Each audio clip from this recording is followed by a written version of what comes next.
오늘 하나님께서 우리에게 주시는 말씀은 사무엘상 24장입니다. 사무엘상 24장 1절서부터 본문은 22절까지입니다. 봉독은 1절서부터 12절까지 우리 교독하도록 하겠습니다. 사무엘상 24장 1절서부터 12절 교독하십니다. 블레셋 사람들과 싸우러 나갔다가 돌아온 사울은 다윗이 엔게디 광야에 있다는 소식을 듣게 됐습니다. 사울은 온 이스라엘에서 뽑은 3,000명의 군사들을 이끌고 다윗과 그 일행들을 찾기 위해 들려서 바위 근처로 갔습니다. 사울은 길가에 있는 양우리에 이르게 됐습니다. 그곳에는 동굴이 하나 있었는데 사울이 용변을 보려고 거기 들어갔습니다. 그 동굴 안쪽에는 다윗과 그의 일행이 숨어 있었습니다. 그들이 말했습니다. 오늘이야말로 여호와께서 내가 네 원수를 네 손에 넘겨주어 네 마음대로 하도록 하리라 라고 말씀하신 그날인가 봅니다. 그러자 다윗은 살구머니 기어가 사울의 겉옷 한 자락을 잘라냈습니다. 다윗은 사울의 옷자락을 잘라낸 것조차도 마음에 걸렸습니다. 다윗은 자기 부하들에게 말했습니다. 내 손을 들어 여호와께서 기름 부어 세우신 내 주인을 치는 일은 여호와께서 금하신 일이다. 그는 여호와께서 기름 부어 세우신 왕이다. 다윗은 이런 말로 자기 부하들을 나무라며 그들이 사울을 공격하는 것을 허락하지 않았습니다. 사울은 동굴을 떠나 자기 길로 갔습니다. 그래서 다윗은 동굴에서 나와 사울에게 외쳤습니다. 내 주 왕이시여. 사울이 뒤돌아 다윗을 보자 다윗은 얼굴을 땅에 대고 엎드려 절했습니다. 다윗이 사울에게 말했습니다. 어째서 왕은 사람들이 다윗이 왕을 해치려고 한다 라고 한 말에만 귀 기울이십니까? 그때서는 여호와께서 동굴 속에서 왕의 목숨을 내 손에 넘겨주셨음을 확신히 하셨을 것입니다. 저더러 왕을 죽이라고 부추긴 사람들도 있었지만 나는 왕의 목숨을 아껴 오히려 나는 내 손으로 내 주인을 치지 않겠다. 그는 여호와께서 기름 부으신 왕이기 때문이다 라고 말했습니다. 내 아버지여 보십시오. 내 손에 있는 왕의 이 옷자락을 보십시오. 내가 왕의 옷자락을 잘라냈지만 왕을 죽이지는 않았습니다. 그러니 내가 왕께 잘못을 저지르거나 반역한 것이 아니라는 것을 알아주십시오. 왕은 내 목숨을 빼앗으려고 찾아다니시지만 나는 왕께 죄를 짓지 않았습니다. 왕과 나 사이를 판단하셔서 내 억울함을 직접 풀어주시기 바랍니다. 그러나 나는 왕께 손대지 않을 것입니다. 아멘. 블레셋 사람들이 이스라엘을 수시로 쳐들어오죠. 다윗이 도망하던 중에 그일라 지역에 추수하고 곡식 거둔 것과 또 가축들을 약탈당한다는 소식을 듣자 아무것도 아닌 다윗이 가서 구해줍니다. 그러니까 다윗은 실제적인 지도자 역할을 한 거예요. 왕이 해야 될 일을 다윗이 할 수 있었던 거죠. 그러나 다윗은 거기 머물지 못합니다. 왜냐하면 거기 있고 싶었지만 하나님은 거기서 떠나라고.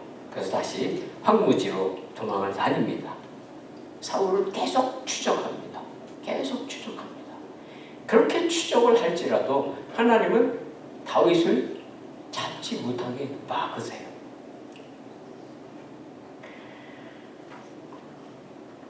그런데 다윗을 도와줘야 될 같은 지파에 속한 10이라고 하는 그 지역, 그 사람들은 다윗을 배신하고 다윗이 숨어있는 곳을 밀고 합니다. 또 사울이 또 출동합니다. 그래서 이제는 잡힐 수밖에 없을 때 골짜기에 한쪽 언덕으로 다윗이 도망가고 또 다른 쪽 언덕으로 추격하는 사울.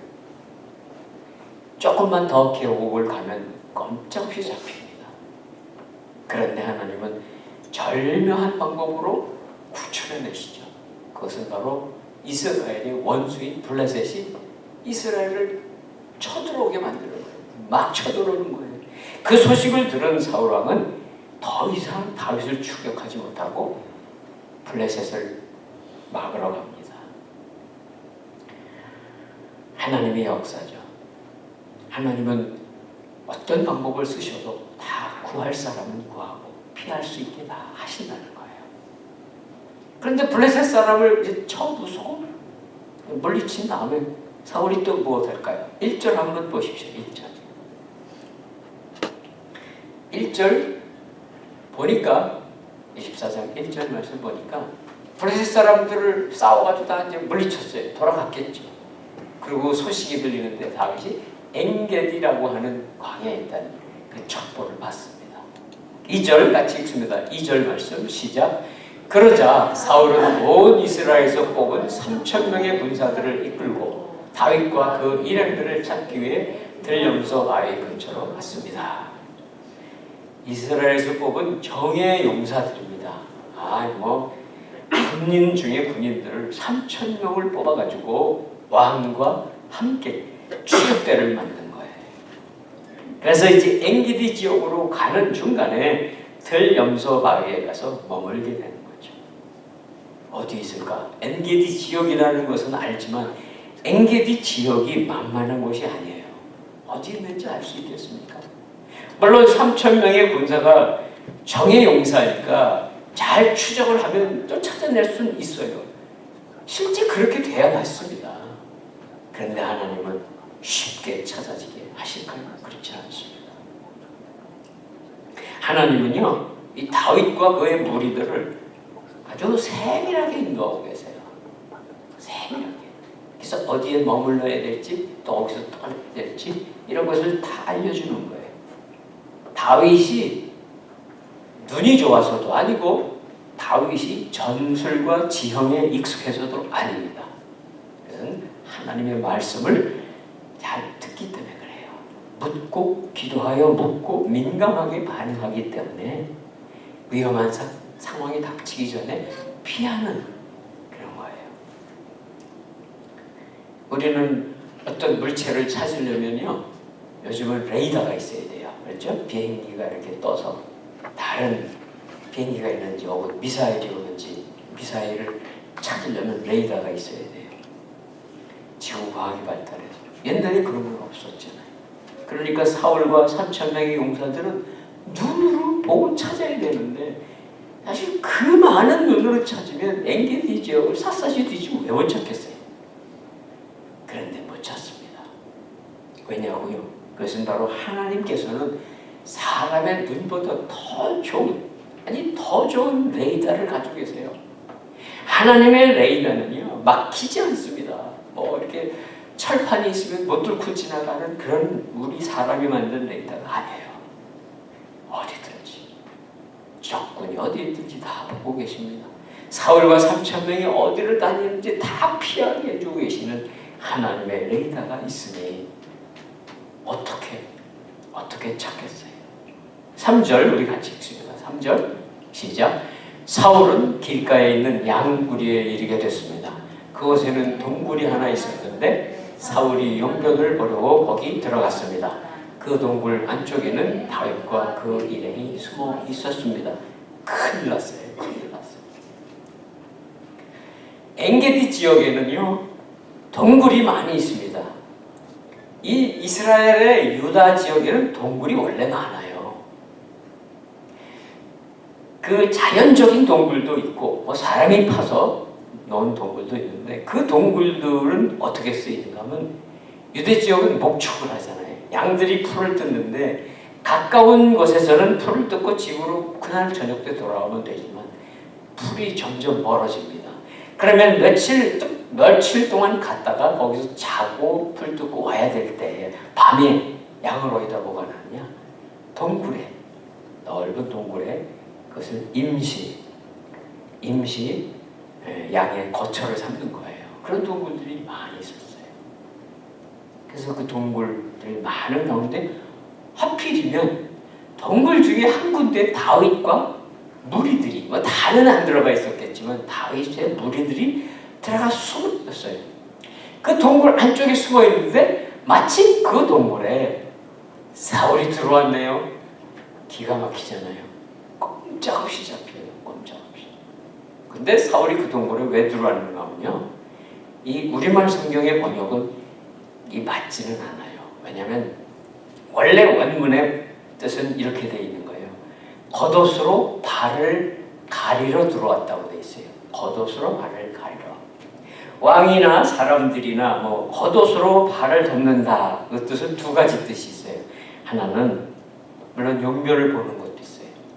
그 다음에는 낮잠을 잔다, 그런 의미가 있어요. 본문 전후를 보면 낮잠 자러 들어온 거예요. 조금 쉬러. 팔레스타인 지역에 낮에 이동할 때는 뜨거워요. 굉장히 뜨겁습니다. 햇빛이 뜨거우니까 사울이 이동하다가 그 동굴에 여기서 좀 쉬어가자, 그러고 들어와서 잠시 잠을 잔 건데 그 동굴 안에 다윗이 있었던 거예요. 알았으면 잡았죠. 뭐 낮잠을 잤겠어요? 알았으면. 하나님은 못 보게 막습니다. 아무리 눈에 앞에 있어도 눈을 가리실 수 있는 분이 하나님이세요. 동굴 안쪽에는 캄캄해 안 보이겠죠. 그러나 바깥쪽은 안에서 보면 다 보여요. 사울이 들어왔네. 그런데도 모르고 잠을 자는 것, 이것은 바로 하나님의 섭리예요. 4절입니다. 4절 같이 읽습니다. 4절 시작. 다윗의 부하들이 말했습니다. 오늘이야말로 여호와께서 내가 내 원수를 내 손에 넘겨주어 내 마음대로 하도록 하리라 라고 말씀하신 그날인가 봅니다. 그러자 다윗은 살그머니 기어가 사울의 겉옷 한 자락을 잘라냈습니다. 잠자고 있으니까 살그머니 기어가도 몰라요. 도망 다니던 다윗에게 위기였었지만, 알았다면 자긴 잡혔지만, 그런데 절호의 찬스가 왔습니다. 자기 눈앞에 자기를 죽이려고 쫓아다니는 왕 사울이 서로 원수가 됐잖아요. 세상 모르고 잠을 자고 있으니 이때야말로 어떤 때냐? 부하들은 이렇게 말합니다. 오늘이야말로, 오늘 바로 이 시간이야말로 하나님이 주신 시간입니다. 하나님이 우리에게 바로 저 사울을 죽이라고 한 그 시간입니다. 그래서 이 하나님의 말씀을 얘기하는데, 내가 네 원수를 내 손에 넘겨줘 내 마음대로 하도록 하리라 라고 여호와 하나님이 말씀했다는 거예요. 그런데 성경에 이런 말씀은 없습니다. 없어요. 전혀 없습니다.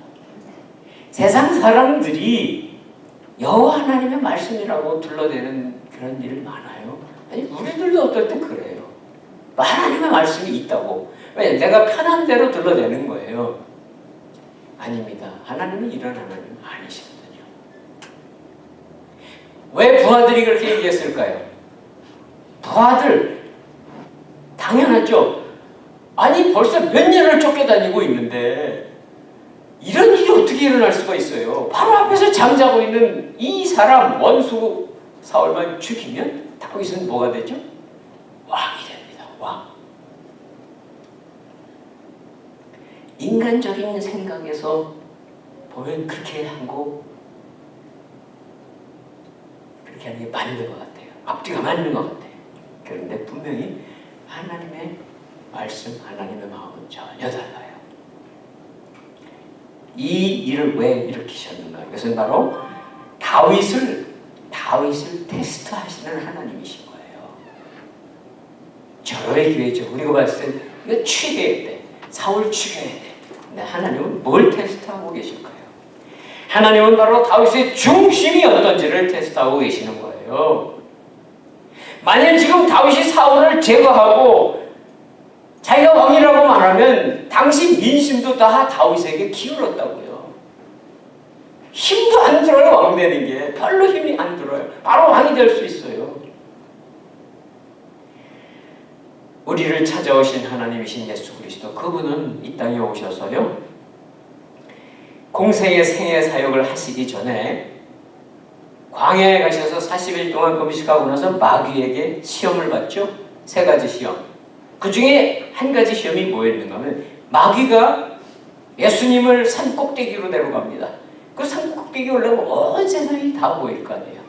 그러면서 말합니다. 마귀가 나에게 절하면, 나에게 경배하면 이 모든 세상을 다 주겠다. 이렇게 시험합니다. 물론 마귀는 천하만국 온 세상의 주인 아닙니다. 그런데 분명히 오늘 우리가 보는 것은 온 세상 천하만국이 마귀의 것인 것으로 다 보여져요. 세상 권세를 가진 모든 힘과 세력과 위치와 우리는 잘 봐야 돼요.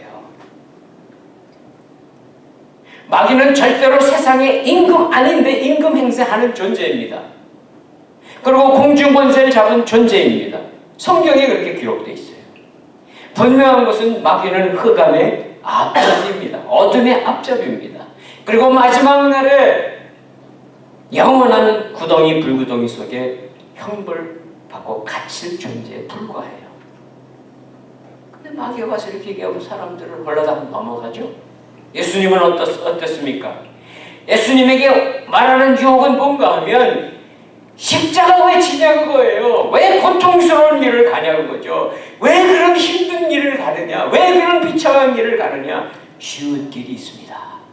편하게 이 세상을 구원할 수 있는 길이 있다는 거예요. 쉽게 영광을 누리라는 거죠.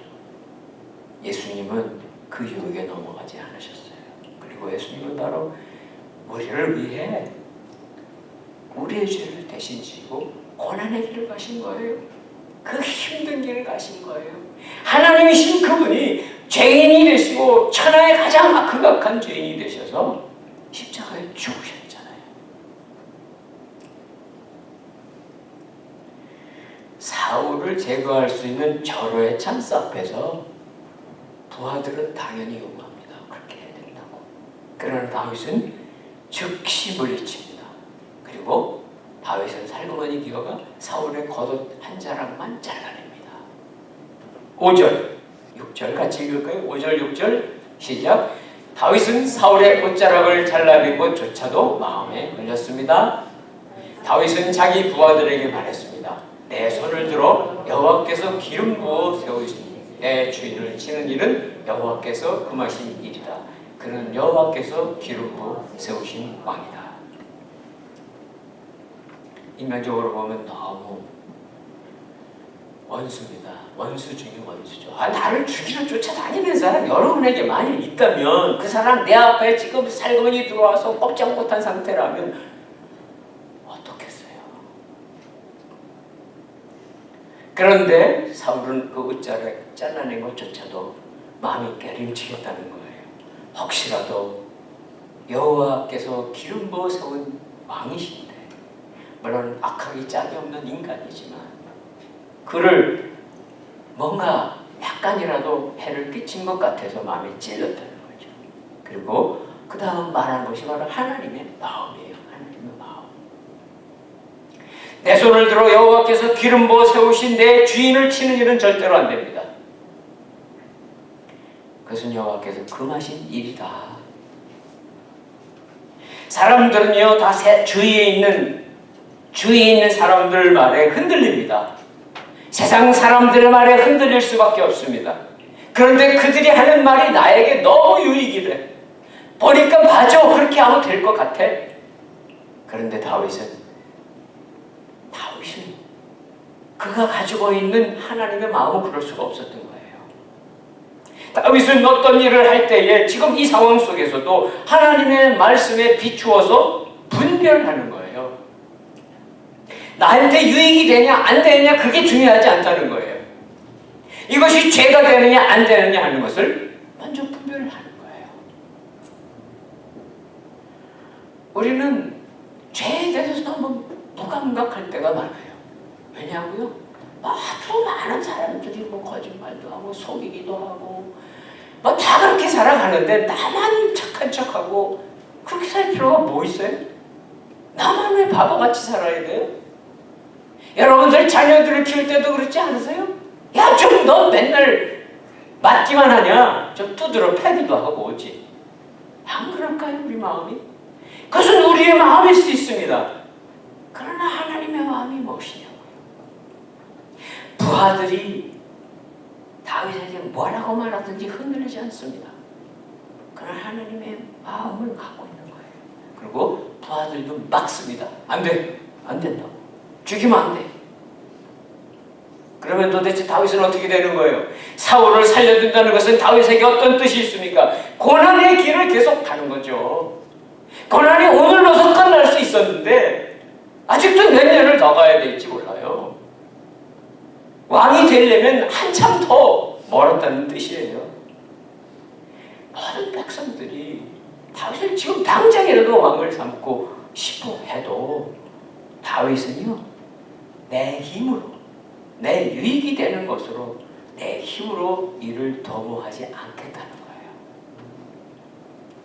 그것이 바로 하나님의 다윗 테스트입니다.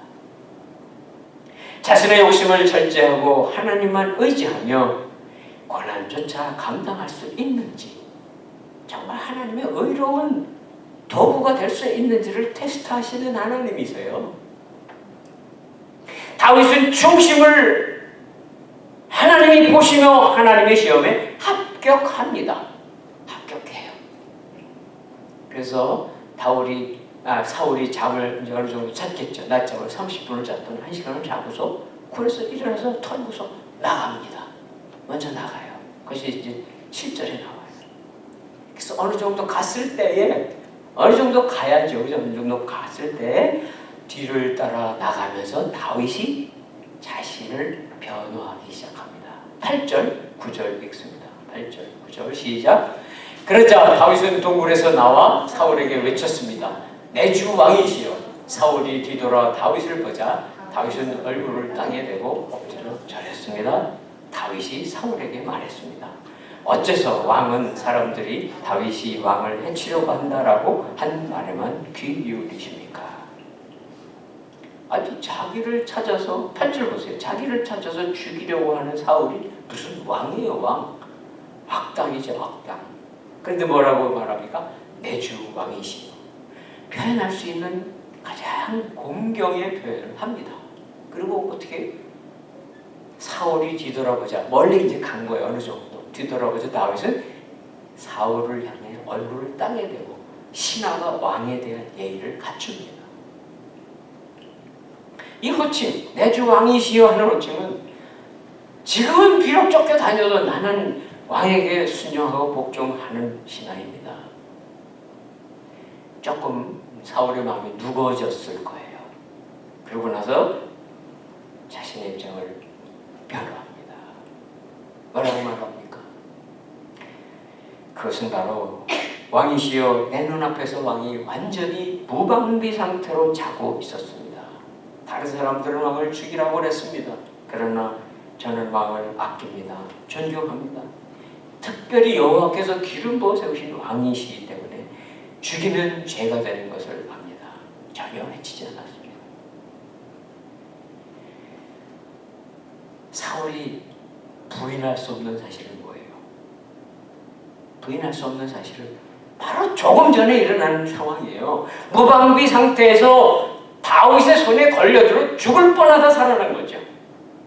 그냥 살려준 거예요.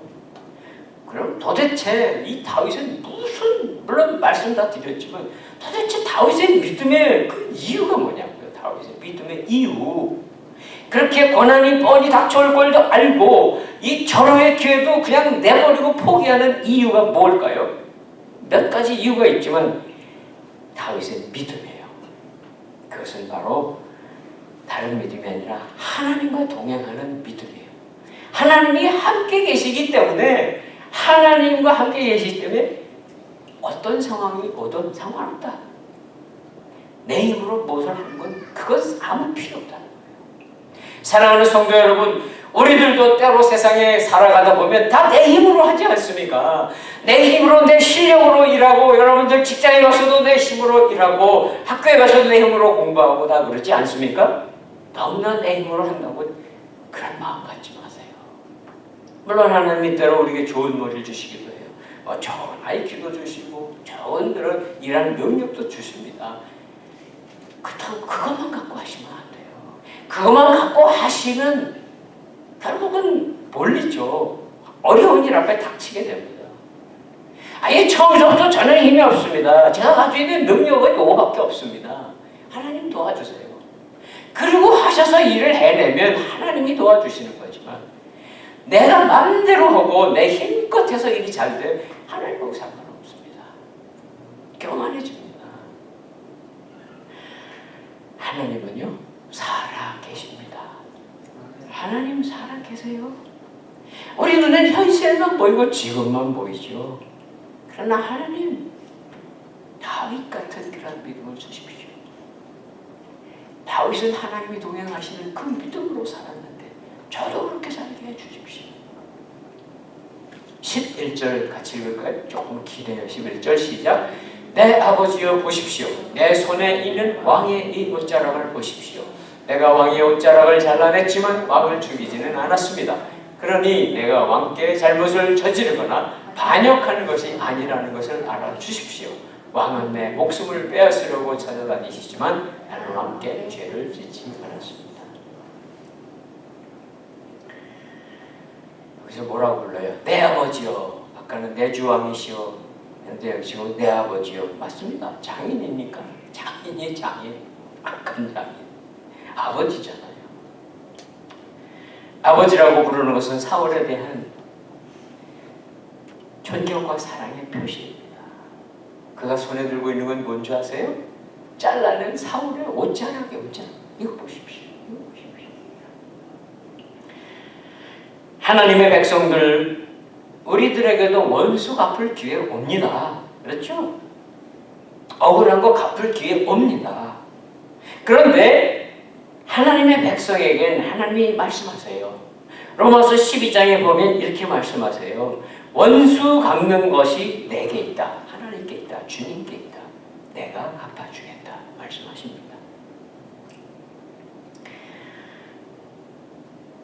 하나님께서는요, 하나님의 자녀들이 그렇죠, 원수 때문에 망하지 않게 그렇게 해주세요. 망할 것 같잖아요. 세상 원수들이 나를 괴롭히고 나를 죽이는 것 같고 망하게 하고 실패하게 하고 쓰러뜨리게 하고 뭐 진급도 못하게 하고 내가 열심히 일했는데 다 뺏어가는 것 같고 아무리 그럴지라도 하나님은 결코 망하게 하지 않으신다는 거예요.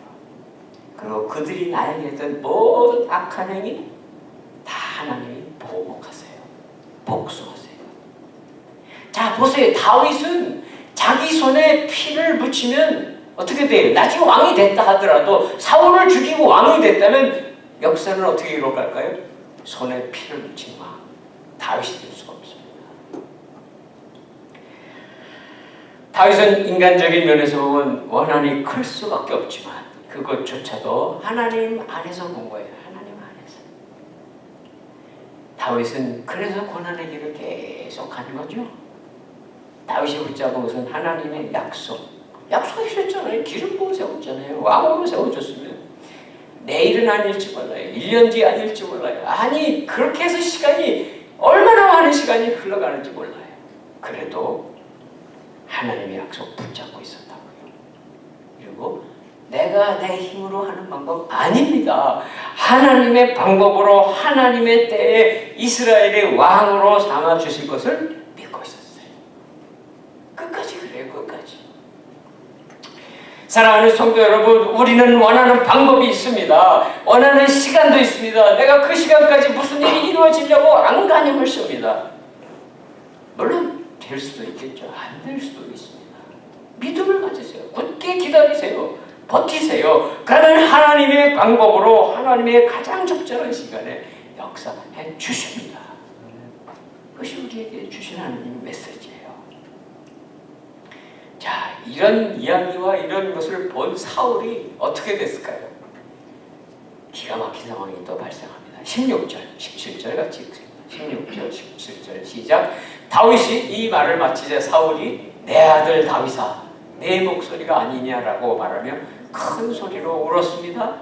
그가 또 말했습니다. 나는 너를 못살게 굴었는데 너는 내게 이렇게 좋게 대하니 내가 나보다 의롭구나. 그러니까 사울이 제정신이 잠시 돌아온 거예요. 잠시예요. 잠시. 아들이죠. 사위니까 내 아들 다윗아. 결국 사울은 다윗 아들 다윗아 하고 나서 16절에 보면은 대성통곡을 합니다. 대성통곡. 큰 소리로 울려. 사람이 이렇게 돌아올 수 있는데 그가 진짜 돌아왔으면 얼마나 좋겠습니까? 그러나 진실로 돌아온 게 아니에요. 왜냐하면 이 일이 있은 다음에 이건 일시적인 감동을 좀 먹은 거예요. 아, 내가 살아났구나. 야, 내가 죽을 뻔하다 살아났구나. 그거밖에 없었어요. 그러고 나서 다시 또 쫓아다녀요. 다시. 우리에게 필요한 것은 무엇일까요? 이것은 감상적인 후회 아닙니다. 그냥 잠시 은혜 받고 야 그래 끄떡끄떡하는 거 아닙니다. 하나님의 변치 않는 말씀 붙잡고 그대로 비가 오나 눈이 오나 가는 거예요. 죽으나 사나 달려가는 거죠. 그런 사울이 또 아주 놀라운 이야기를 해줘요. 보세요. 20절 보세요. 20절 같이 읽을까요? 20절 시작. 나는 내가 분명 왕이 될 것이고 이스라엘 왕국이 내 손에 세워지리라는 것을 알고 있다. 기가 막히죠? 기가 막혀요. 감동한, 그죠? 잠시 감동한 제정신으로 돌아온 사울이 제정신이 되어서 하는 얘기인데 이것은 하나님이 사울의 입을 통해서 다시 확증해 주시는 거예요. 자기는 어떤 사람이라고요? 자기는 죄인이죠. 19절에 보면 뭐라고 합니까? 나는 사람이 자기 원수를 만났는데 누가 하시자고 그냥 보내줍니다.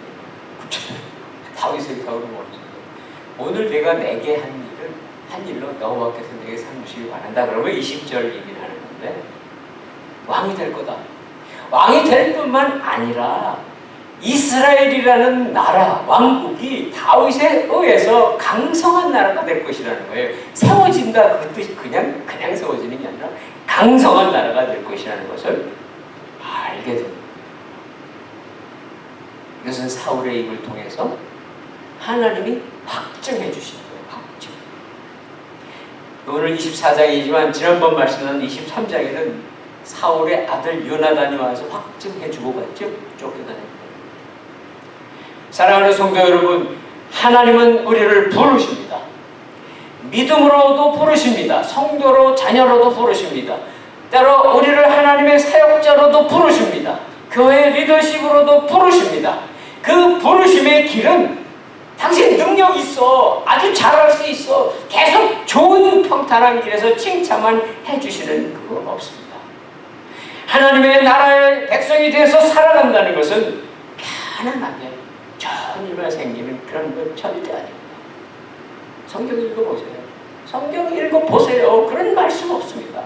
물론 하나님은 축복해 주시는 하나님이시고 우리에게 하늘의 의미를 부어주시는 하나님이심은 틀림없으나 하나님은 맹목적으로 축복하시고 맹목적으로 복받게 하시는 그런 말이에요. 사실 성경을 잘 읽어보시면요, 성공한 사람은 다 곤두박질해요. 하나님이 잘 살게 해주면 다 타락해요.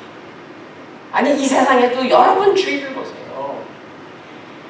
우리는 하나님이 왜 하나님의 백성 삼으시고 하나님의 부르심이 있는 사람에게 이 길을 가게 하는가, 왜 편하지 않게 하는가, 원치 않는 고난의 길을 감당해야 하는가. 구약에도 나와요. 신약에도 마찬가지죠. 구약의 욥처럼 고난의 도가니를 왜 통과합니까? 하나님은 그렇다고 해서 하나님이 일부러 욥을 고난에 던져놓습니까? 아니죠.